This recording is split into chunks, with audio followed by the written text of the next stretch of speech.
Hello and good evening. Salam Malaysia Madani. You're watching Malaysia Tonight with me, Brendan Lepal. Our top stories this evening.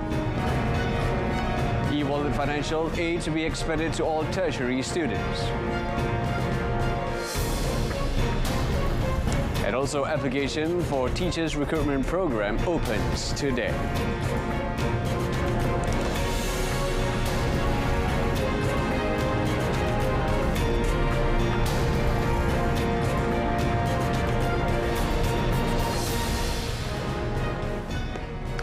The government has decided to expand the e-wallet financial aid to all tertiary students in the country. Prime Minister Datuk Seri Anwar Ibrahim said the e-wallet facility should benefit all of the university students and not just those aged between 18 and 20.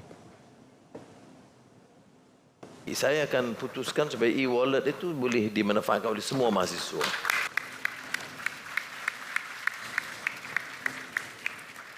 The Premier said this during a dialogue session with University Technology Mara's UiTM Student Representative Council, held at its main campus in Shah Alam today. During the tabling of the 2023 budget in February, Datuk Seri Anwar, who is also Finance Minister, announced financial aid in the form of an e-wallet worth 200 ringgit to Malaysian youths aged between 18 and 20.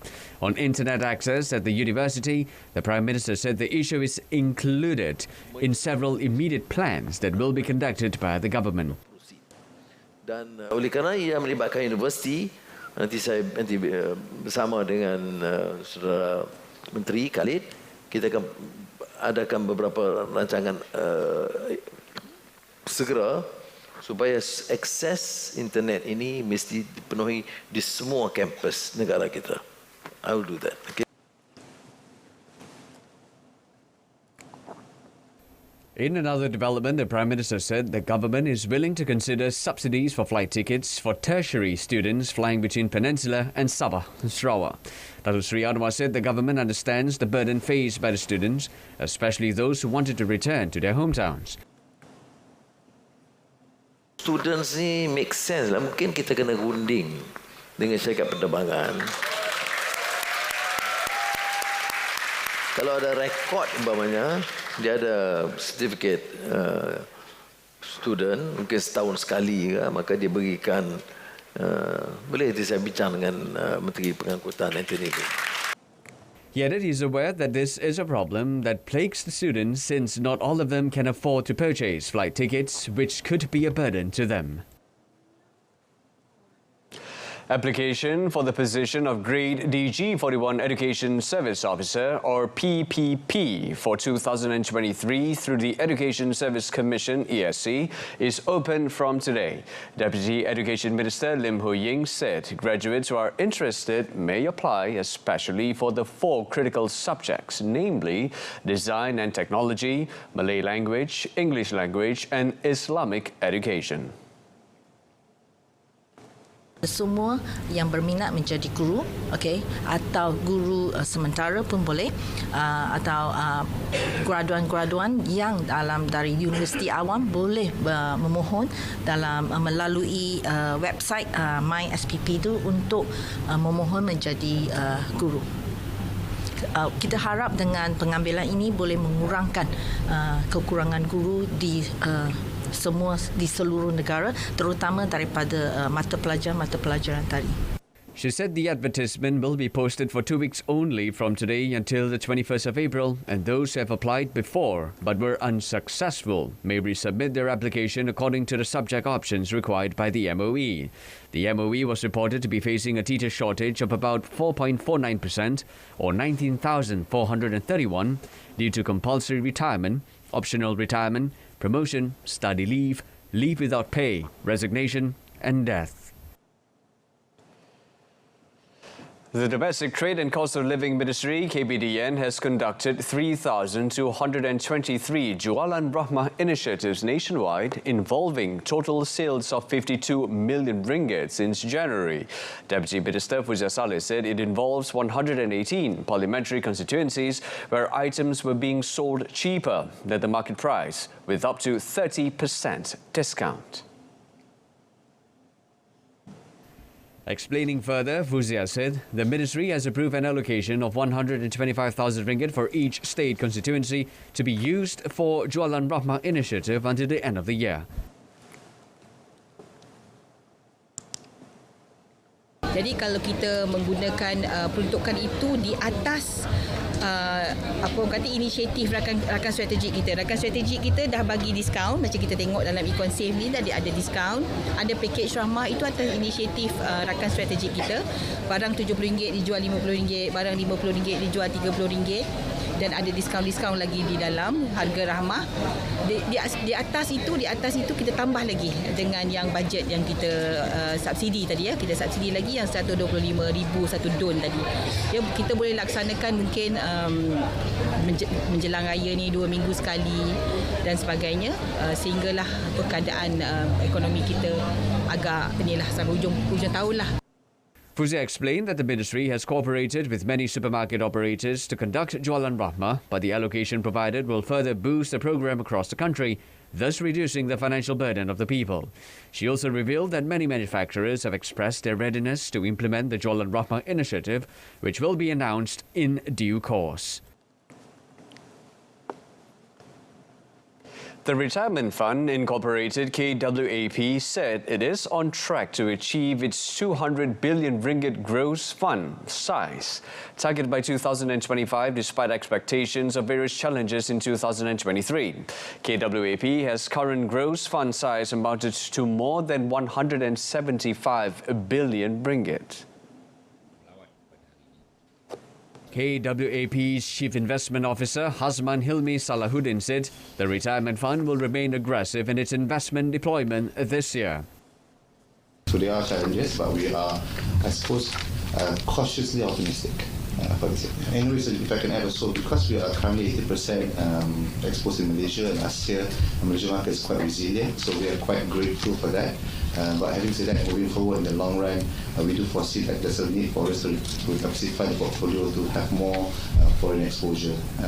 He was met during a visit by Deputy Finance Minister 1, Datuk Sri Ahmad Mazlan, to the retirement fund today. Datuk Sri Ahmad Mazlan said KWAP will heighten its preparedness programs under the My Pesara initiatives. Currently, there are 770,000 recipients under KWAP, with 73% pensioners and 27% being beneficiaries who receive a derivative pension. The Emirates Astronomical Society's prediction report on the date for Hari Raya Idul Fitri will be discussed at the committee level of the National Fatwa Council. Minister in the Prime Minister's Department, Religious Affairs, Dr. Muhammad Naim Mokhtar said the discussion is timely to prevent a recurrence of last year's abrupt Hari Raya incident. Elaborating further, Dr. Muhammad Naim said the announcement of the date for Hari Raya Idul Fitri is under the authority of the keeper of the ruler's seal. As such, he urged all Malaysian Muslims to be patient in this matter and said that any decision made by the rulers is for the benefit of the people.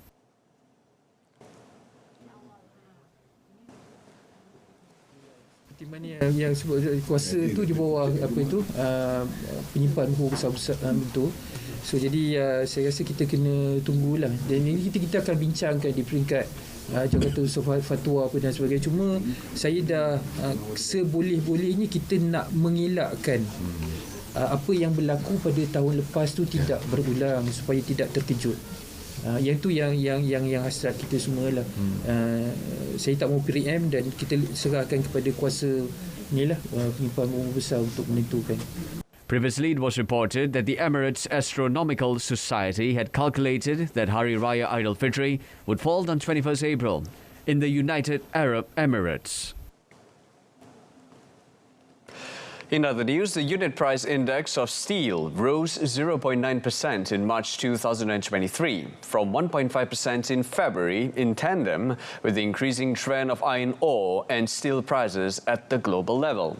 Chief Statistician Dr. Muhammad Uzair Mahidin said the unit price index of cement rose by 1.1% in March compared to February, attributed to the rise in production costs, including the price of raw materials. According to the chief statistician, a year-on-year comparison of the unit price index on building materials recorded an increase between 1.2 and 10.2% in March compared to the same month a year ago. The unit price index for cement and bricks, as well as walls, increased by 10.2% and 8% respectively in March compared to a year ago. The unit price index for steel, however, recorded a decrease of 0.6%. Dato Sri Dr. Muhammad Uze also noted that the building cost material index without steel bars and including steel bars for all building categories in Peninsular Malaysia increased between 0.2 and 2.7% in March compared to the previous month.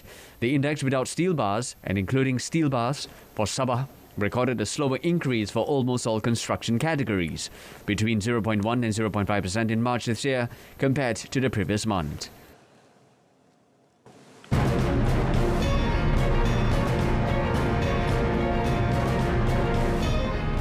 Coming up next, paddy farmers and fishermen to receive Raya aid starting the 10th of April.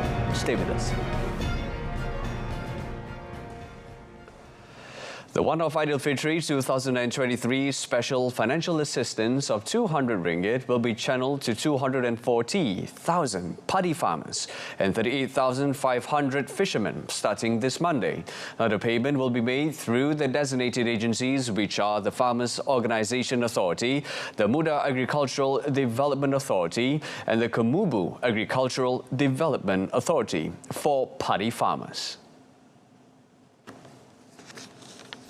According to Agriculture and Food Security Ministry, the aid payment for coastal fishermen will be made through the Malaysian Fisheries Development Authority, LKIM, while for inland fishermen, assistance will be channeled through the Department of Fisheries.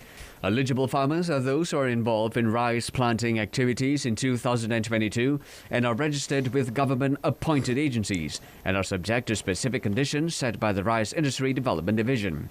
Eligible fishermen are those who have been actively carrying out fishing activities and are registered with agencies appointed by the government and are subject to specific conditions set by LKIM and the Department of Fisheries.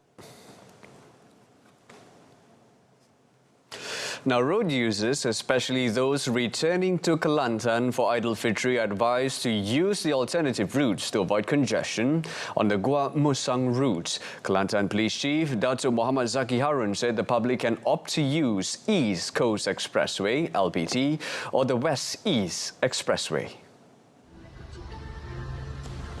Datuk Muhammad Zaki said if the road users use both routes that can be accessed via Terengganu and Perak, the traffic in Gua Musang will be under control.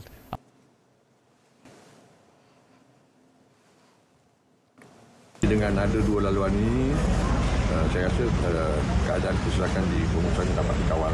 Apapun saya minta ketua daerah dan trafik daerah Pemusang untuk mencari apa sekalipun kaedah dan juga laluan-laluan alternatif yang lain. Mungkin ada jalan-jalan yang orang daripada luar tak tahu.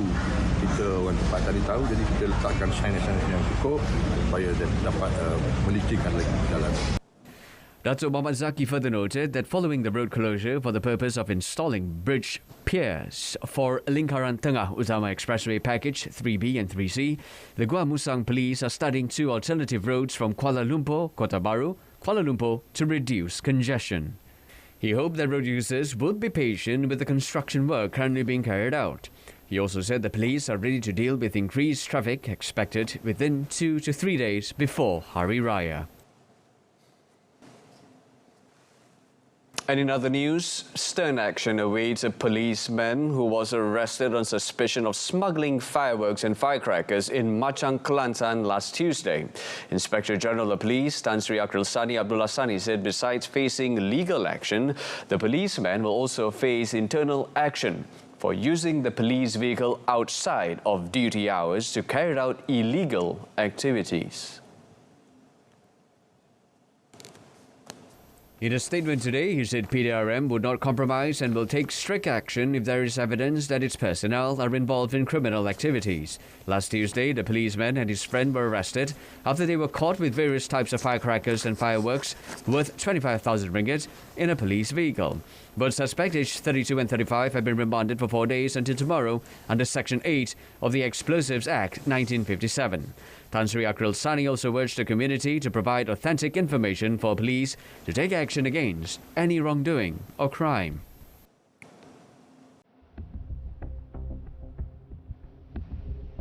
The police busted the planetary investment fraud scheme with the arrest of 3 men and 6 women, including a director of the company who operates the scheme. Royal Malaysia Police Secretary Datuk Nursia Muhammad Saaduddin said the mastermind of the scheme was charged under Section 420 of the Penal Code and Section 137, subsection 1 of the Financial Services Act 2013. While the director of the company was charged under Section 109, read together with Section 420 of the Penal Code. Since January 2021 to date, the Commercial Crime Investigation Department received 92 police reports related to the investment fraud scheme involving losses of 17.547 million ringgit. In Ipoh, the police arrested a 25-year-old man for alleged possession of about 3.6 kilograms of heroin, estimated to be worth 128,000 ringgit at a supermarket last Wednesday. Ipoh District Police Chief ACP Yahaya Hassan said preliminary investigations found that the suspect was believed to have been active in drug trafficking activities since last February, and the seized drugs were suspected to be for distribution in local markets around Ipoh. The suspect is now on remand for 6 days for investigation under Section 39B of the Dangerous Drugs Act 1952.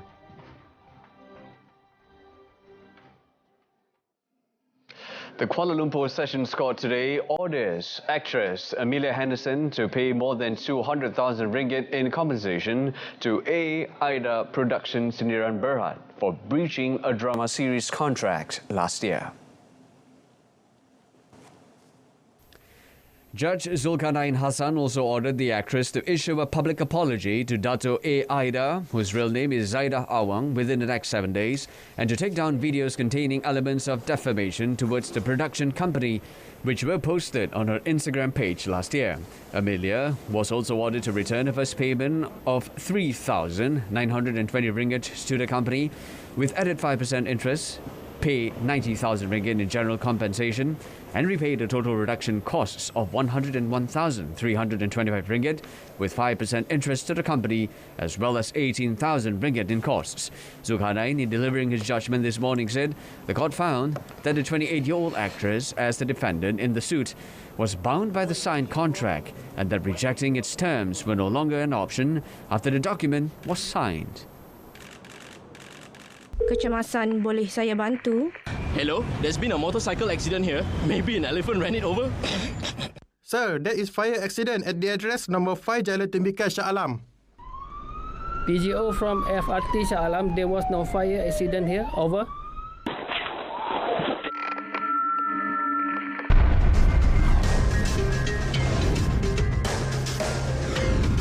MERS 999. Use it wisely.